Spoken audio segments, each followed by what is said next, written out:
Hello hi, నేను మీ శ్రావణి. ఈరోజు మనం ఇక్కడ మామిడికాయలు ఉన్నాయి కదా, వీటితోన పచ్చి మాగాయ పచ్చడి చేసుకుంటున్నాం అన్నమాట. అయితే మనం ఫస్ట్ స్టార్టింగ్ చేసేది ఏంటంటే ఈ మామిడికాయలని తెంపుకోవాలి. అయితే ఇప్పుడు ఒక బుట్టిలో పోసుకుందాం వీటిని. ఇప్పుడు నేను ఇక్కడ బుట్టిని అయితే తీసుకున్నా. ఇందులో మనం మామిడికాయలు వేసుకుందాం.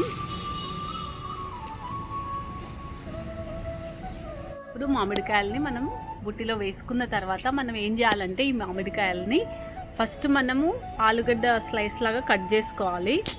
తర్వాత మనము ఈ మామిడికాయలని అట్లా అంటే పైన మొత్తం తోలు తీసేసుకొని ఆలు చిప్స్ లాగా సన్నగా కట్ చేసుకొని మనం ఎండలో ఒక 3 hours అట్లా ఎండబెట్టాలన్నమాట. ఇప్పుడు ఆ పని చేసుకుందాం.